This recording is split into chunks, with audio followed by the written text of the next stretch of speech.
Halo semuanya, perkenalkan saya Tiara Muazizah. Di sini saya akan menjelaskan studi kasus tentang klasifikasi risiko penyakit kronis, hipertensi atau diabetes pada anggota rumah tangga miskin di Kota Pagar Alam. Baik, di sini saya akan menjelaskan programnya.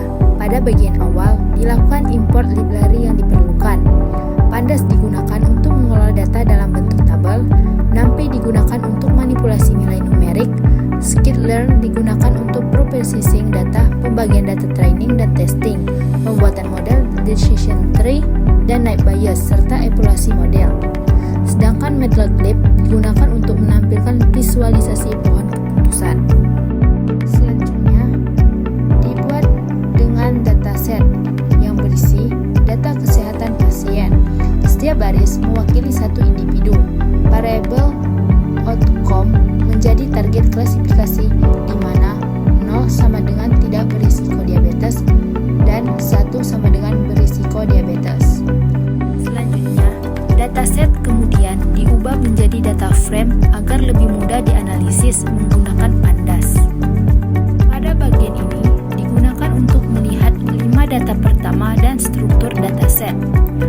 Tujuannya untuk memastikan data telah terbaca dengan benar sebelum dilakukan proses analisis. Pada tahap ini, dilakukan pengecekan missing value atau data yang kosong.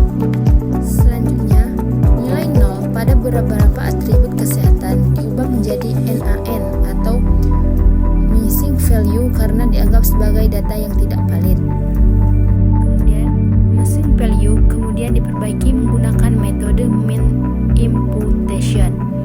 Metode ini mengganti data kosong dengan rata-rata nilai pada kolom tersebut. Pada bagian ini, usia pasien dikelompokkan menjadi 2 kategori. Yang pertama, produktif 0 sampai 45 tahun dan lansia 45 tahun ke atas. Kemudian, variabel X sebagai independent atau fitur dan variabel Y sebagai target.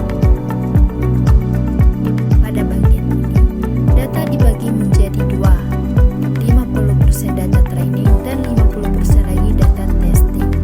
Model pertama yang digunakan adalah decision tree.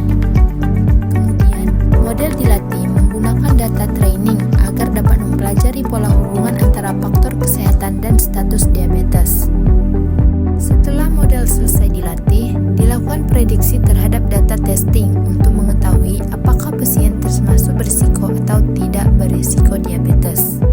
Evaluasi dilakukan menggunakan 3 metrik utama. Yang pertama, equary menggunakan persentase prediksi yang benar. Kedua, confusion matrix menunjukkan jumlah prediksi benar dan salah. Dan yang ketiga, classification report menampilkan precision, recall, dan F1 score. Pada bagian ini menampilkan struktur pohon keputusan yang terbentuk. Selanjutnya, model kedua yang digunakan adalah naive Bayes. Kemudian, proses yang sama dilakukan pada model naive Bayes, yaitu pelatihan menggunakan data training dan pengujian menggunakan data testing. Setelah prediksi dilakukan, akurasi model naive Bayes dihitung untuk mengetahui tingkat ketepatan klasifikasinya. Pada tahap terakhir, dilakukan perbandingan antara decision tree dan naive Bayes berdasarkan nilai akurasi. Model dengan akurasi tertinggi dianggap memiliki performa terbaik dalam mengklasifikasikan risiko diabetes pada anggota rumah tangga miskin di Kota Pagar Alam. Baik, langsung saja kita run. Hasil dari runnya yaitu dataset yang digunakan berjumlah 10 data pasien. Setelah dilakukan pembersihan data dan pengelompokan usia, data dibagi menjadi 5 data training dan 5 data testing. Model decision tree menghasilkan akurasi 40% dengan atribut yang paling berpengaruh yaitu diabetes, pedigree, pension, atau riwayat keturunan diabetes. Model naive Bayes juga menghasilkan akurasi 40%. Berdasarkan hasil perbandingan, kedua model memiliki tingkat akurasi yang sama, sehingga belum ada model yang lebih unggul. Akurasi yang masih rendah disebabkan oleh jumlah data yang digunakan sangat sedikit.